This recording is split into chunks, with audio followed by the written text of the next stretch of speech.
ब्राह्मणों ने छल और कपट से मूल निवासियों को पराजित किया और फिर अपने स्वार्थ के लिए शास्त्र रचे ताकि शूद्रों को सदैव दास बनाए रखा जा सके। जब तक तुम शिक्षा नहीं पाओगे तुम सदा धोखे में रखे जाओगे। पुस्तक उठाओ, यही तुम्हारी तलवार है।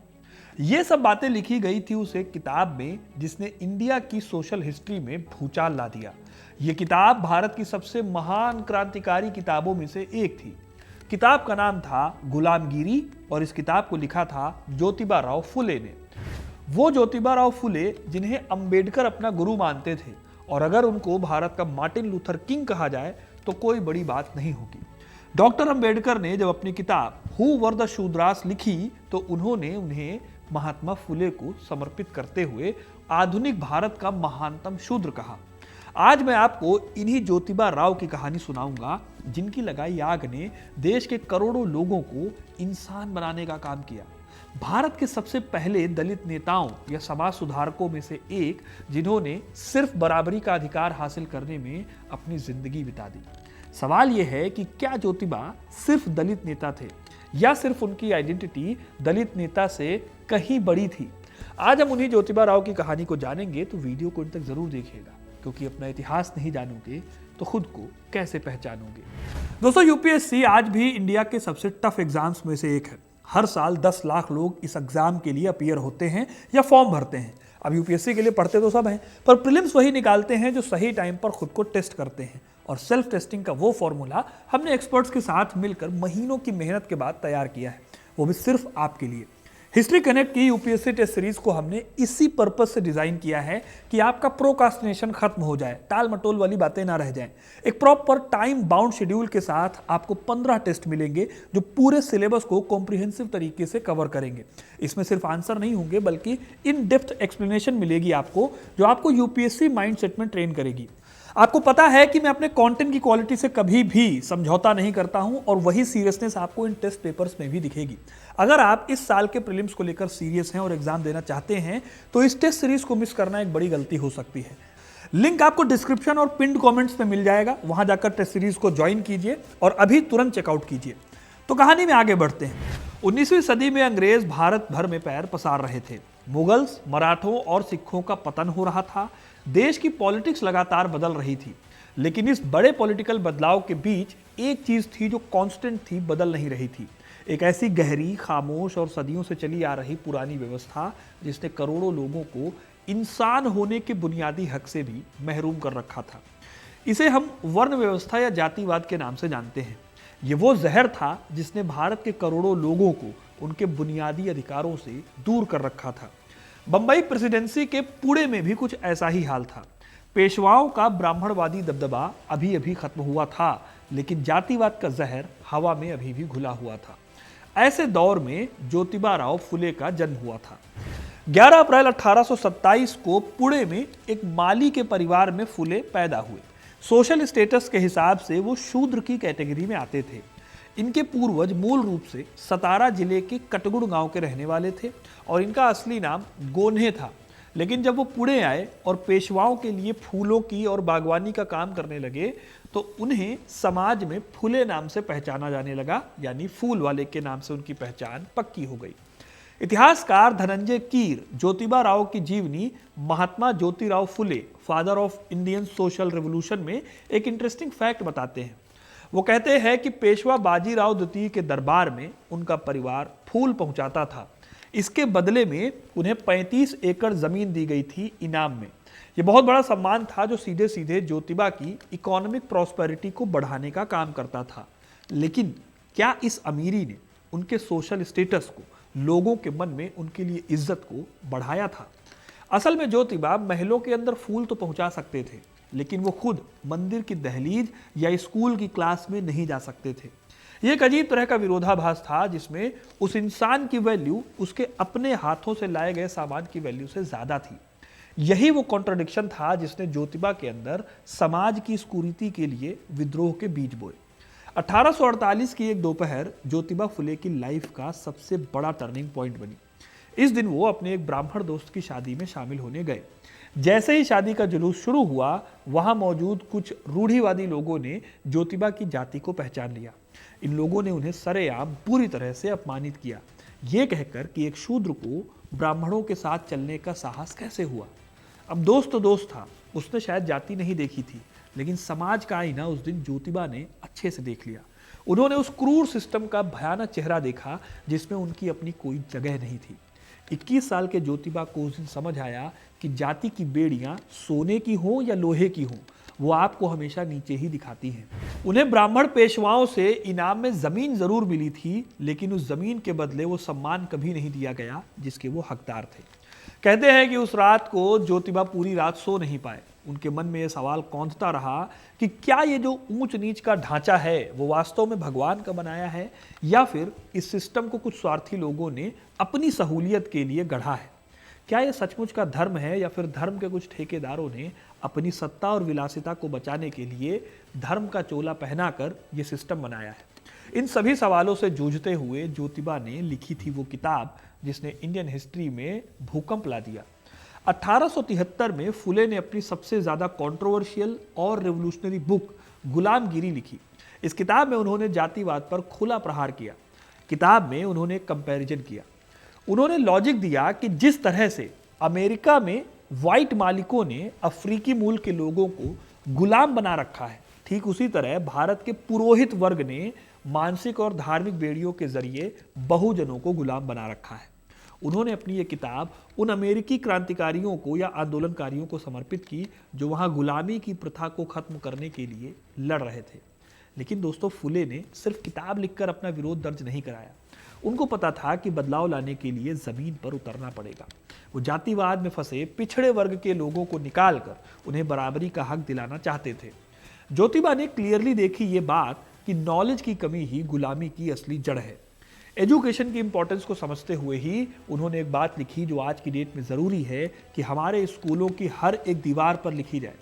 उन्होंने लिखा, विद्ये वीना मति गेली, मति वीना नीति गेली, नीति वीना गति गेली, गति विना वित्त गेले, वित्ता विना शूद्र खचले, इत के अनर्थ एका अविद्येन केले। ये मराठी है। इसका असली मतलब ये है कि बिना शिक्षा के बुद्धि मरी, बुद्धि के बिना नैतिकता खो गई, नैतिकता के बिना विकास की गति रुक गई, और बिना विकास के संपत्ति चली गई। इस बात का बिल्कुल सीधा सा मतलब यह है कि शूद्रों से शिक्षा को छीनने के चलते उनका पतन हो गया। अब ये सारी बातें वो कह तो रहे थे, लेकिन क्या उस दौर में शूद्रों के लिए एजुकेशन को हासिल करना आसान था?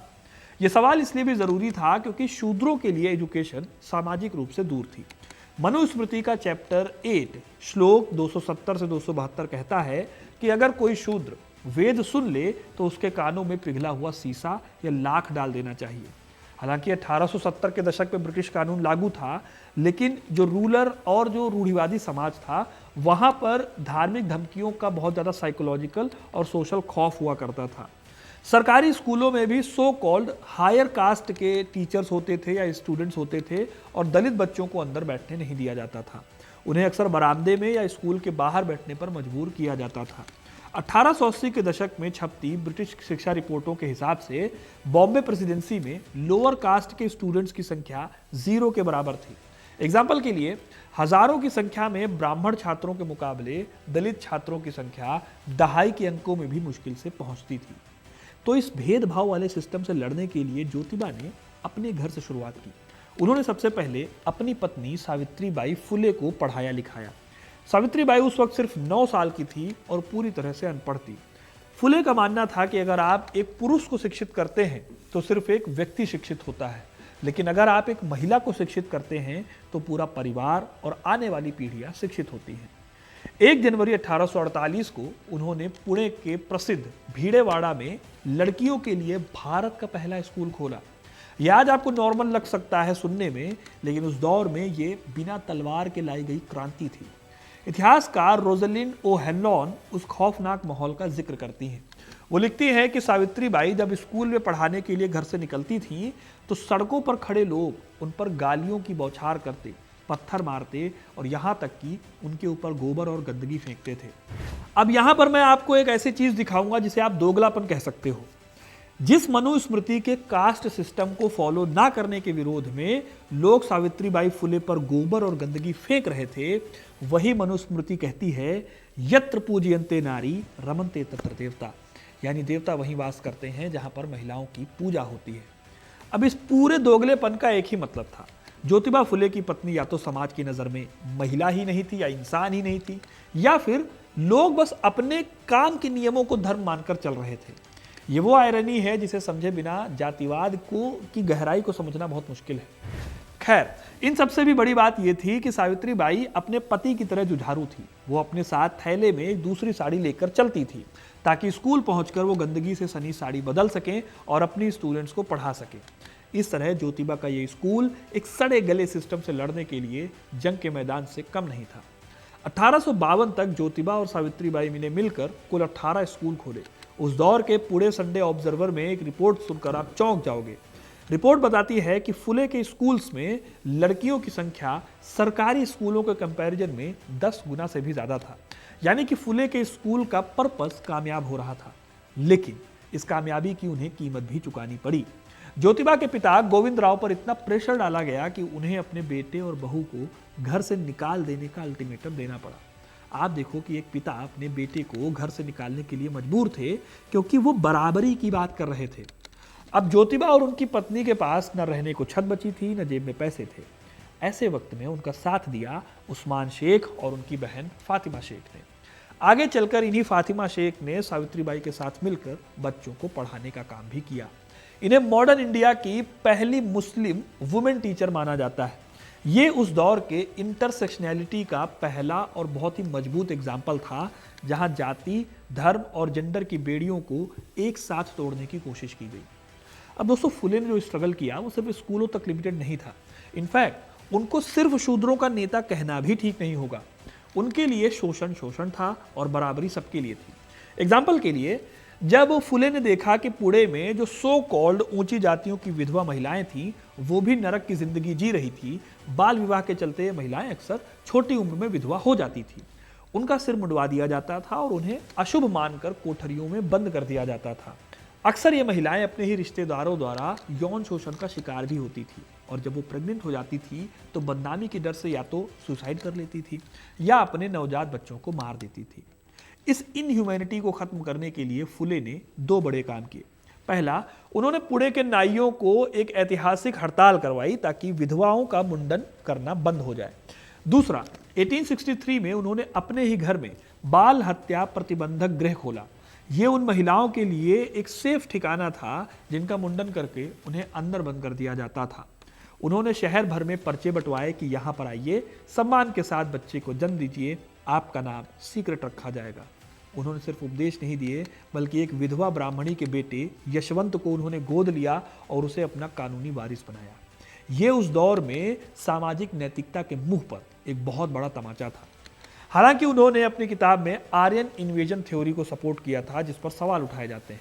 वो मानते थे कि भारत के असली मालिक शूद्र और अतिशूद्र या मूल निवासी हैं, और ब्राह्मण भारत से आए आर्य शिकारी हैं जिन्होंने छल कपट से यहाँ के राजाओं को हराया था। उन्होंने पौराणिक कथाओं को उलट दिया। जहाँ मुख्य धारा का धर्म वामन को नायक मानता था, फुले ने राजा बलि को बहुजनों का असली महान सम्राट और प्रजापालक नायक घोषित किया। हालांकि मॉडर्न जेनेटिक्स और एडविन ब्रांड जैसे हिस्टोरियंस बताते हैं कि आर्यों का आना कोई एक तरफा आक्रमण नहीं था, बल्कि हजारों सालों तक चले एक धीमे माइग्रेशन का प्रोसेस था। अब यहाँ हमें यह भी समझना होगा कि फुले ने यह बात कोई एकेडमिक रिसर्च करके नहीं कही थी। उनके लिए यह बात एक पॉलिटिकल मेटाफर थी। वो दलितों और पिछड़ों के अंदर वो आत्मसम्मान जगाना चाहते थे जो सदियों की गुलामी ने मार दिया था। वो उन्हें रियलाइज कराना चाहते थे कि वो नीच नहीं है, बल्कि इस देश के असली और गौरवशाली वारिस हैं। इसी काम के लिए 24 सितंबर 1873 को ज्योतिबा ने सत्य शोधक समाज की स्थापना की। इस संस्था के नियम बहुत क्लियर थे। ईश्वर और भक्त के बीच किसी बिचौलिए यानी पुरोहित या ब्राह्मण की जगह नहीं है। उन्होंने ऐसी शादियों की शुरुआत की जिसमें कोई ब्राह्मण मंत्र नहीं पढ़ता था, बल्कि दूल्हा और दुल्हन समानता और एक दूसरे के सम्मान की कस्में खाते थे। फुले ने एक कदम आगे जाकर वेदों को मनगढ़ंत और भेदभाव का जरिया बताया। उनका सीधा लॉजिक था, अगर ईश्वर एक पिता है और हम सब उसकी संतान हैं, तो वह अपने ही एक बच्चे को पढ़ाने का हक देगा और दूसरे को अछूत बनाएगा। ऐसा पॉसिबल ही नहीं है। उनके इन लॉजिक्स ने उस समय के धार्मिक सत्ताधीशों की नींद उड़ा दी। इस तरह फुले ने दलितों को सम्मान और बराबरी का दर्जा दिलाने के लिए हर वो काम किया जिससे दलित समाज आगे बढ़े, और वो एजुकेशन हो या फिर सोशल नॉर्म्स हो, सब में उन्हें एक इंसान के तौर पर पेश किया जाए। लेकिन क्या फुले सिर्फ एक समाज सुधारक थे? जवाब है नहीं। समाज सुधारक होने के साथ साथ वो एक बहुत ही दूरदर्शी किसान नेता और इकोनॉमिस्ट भी थे। उनकी एक और किताब है श्वेत कन्याचा आसूड, यानी किसान का कोड़ा। आज भी अगर आपको एग्रीकल्चर का क्राइसिस समझना है इंडिया में, तो ये 100 साल से भी ज्यादा पुरानी किताब आपकी बहुत हेल्प करेगी। इस किताब में उन्होंने समझाया कि कैसे ब्रिटिश हुकूमत का टैक्स, साहूकारों का ब्याज और ब्राह्मण कुलकर्णियों का प्रशासन, ये सब मिलकर किसान की हड्डी तोड़ रहे हैं। 1882 में हंटर कमीशन के सामने उनकी गवाही हिस्टोरिकल है। उन्होंने साफ साफ कहा कि सरकार को हायर एजुकेशन पर पैसा बर्बाद करने की बजाय प्राइमरी एजुकेशन पर ध्यान देना चाहिए, क्योंकि जब तक गांव का किसान एजुकेटेड नहीं होगा, देश कभी आज़ाद नहीं हो पाएगा। दोस्तों, ये थी कहानी ज्योतिबा की। इतिहास अक्सर उन्हें एक तीखे विद्रोही की तरह दिखाता है, लेकिन सच ये है कि वो बहुत ही प्रैग्मेटिक और प्रैक्टिकल इंसान थे। फुले एक बेहद कामयाब कॉन्ट्रैक्टर भी थे। उन्होंने पुणे के खड़कवासला बांध और मुठा नहर के निर्माण में काम किया। 1876 से 1883 तक वो पुणे नगर पालिका के निर्वाचित सदस्य रहे। इस दौरान उन्होंने शहर के ड्रेनेज सिस्टम, साफ सफाई और खास तौर पर अछूतों के लिए पानी की सप्लाई पर काम किया। 1877 में जब बंबई का अकाल पड़ा तो उन्होंने विक्टोरिया अनाथालय चलाया, ताकि अकाल पीड़ित बच्चे धर्म परिवर्तन के जाल में ना फंसे और उन्हें खाना मिल सके। लेकिन उनका सबसे बड़ा ह्यूमन काम था 1868 में अपने घर का पानी का हौद अछूतों के लिए खोल देना। उस दौर में जहां छूत की परछाई से भी लोग अपवित्र हो जाते थे, वहां प्यासे लोगों को कुएं से पानी पिलाना सीधे सीधे मौत को दावत देना जैसा था। फुले की लाइफ का सबसे ज़्यादा सुंदर और मोटिवेशनल हिस्सा सावित्रीबाई के साथ उनका एक शेयर्ड स्ट्रगल है। वो सिर्फ पति पत्नी नहीं, बल्कि एक वैचारिक इकाई थे। गेल ओमवेट अपनी किताब अंडरस्टैंडिंग कास्ट में कहती हैं कि फुले ने कभी भी महिला मुक्ति और जाति मुक्ति को अलग अलग नहीं देखा। उनके लिए दोनों एक ही सिक्के के दो पहलू थे। इतनी कहानी के बाद दोस्तों, सवाल आता है कि क्या फुले की विचारधारा पूरी तरह से इनकॉन्ट्रोवर्शियल और नॉन कॉन्ट्रोवर्शियल थी? कुछ नेशनलिस्ट हिस्टोरियंस उनकी आलोचना करते हैं कि वो ब्रिटिश शासन के समर्थक थे। फुले वास्तव में ब्रिटिश राज को एक ईश्वरीय वरदान की तरह देखते थे, लेकिन इसके पीछे का उनका जो लॉजिक है वो नेशनलिस्ट आइडियोलॉजी से काफ़ी ज़्यादा गहरा है।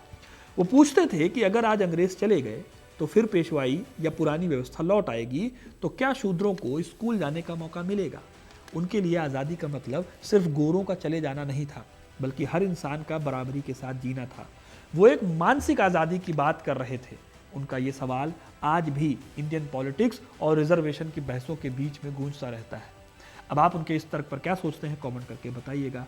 फुले के जो लाइफ थे, उनकी जो आखिरी साल थे वो बहुत ही ज़्यादा स्ट्रगल वाले थे। बीमार थे, उनके पास इलाज के लिए पर्याप्त पैसे नहीं थे। 11 मई 1888 को मुंबई के एक विशाल जनसभा में जनता ने उन्हें महात्मा की उपाधि से नवाजा, लेकिन महात्मा कहलाने से ज़्यादा खुशी उन्हें इस बात की थी कि उनके विचारों ने अब एक बड़े आंदोलन का रूप ले लिया था। डॉक्टर अंबेडकर ने जब अपनी किताब हू आर द शूद्रास लिखी तो उन्होंने उसे महात्मा फुले को समर्पित किया। आधुनिक भारत का महानतम शूद्र कहा। भारत के संविधान की प्रस्तावना में जो समानता, स्वतंत्रता और बंधुत्व के शब्द हैं, उनकी गूंज सीधे फुले के सत्यशोधक समाज के सिद्धांतों से आती है। 28 नवंबर 1890 को इस महामानव ने अंतिम सांस ली। उनके पार्थिव शरीर को अग्नि देने का अधिकार भी सावित्रीबाई ने खुद लिया, जो उस समय की परंपराओं के खिलाफ था और एक बहुत बड़ा विद्रोह था। ज्योतिबा के जाने के बाद भी सावित्रीबाई रुकी नहीं। उन्होंने प्लेग की महामारी में मरीजों की सेवा करते हुए अपनी जान दे दी। आज जब हम फुले की विरासत को देखते हैं तो वो सिर्फ मूर्तियों या जयंती तक सीमित नहीं रहनी चाहिए। ये एक रैशनलिज्म की मशाल है। आज के भारत में जहां एनसीआरबी का डेटा बताता है कि दलित और पिछड़ों के खिलाफ अपराध आज भी जारी हैं, फुले के ये विचार हमें आईना दिखाते हैं।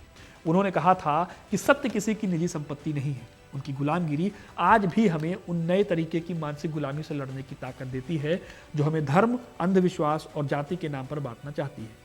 तो दोस्तों, ये थी कहानी ज्योतिबा राव फुले की। आपको ये कहानी कैसी लगी, कमेंट करके जरूर बताइए। वीडियो को लाइक और शेयर करना ना भूलें और ऐसी इंटरेस्टिंग कहानियों के लिए, इतिहास से जुड़े रहने के लिए हिस्ट्री कनेक्ट को सब्सक्राइब जरूर करें।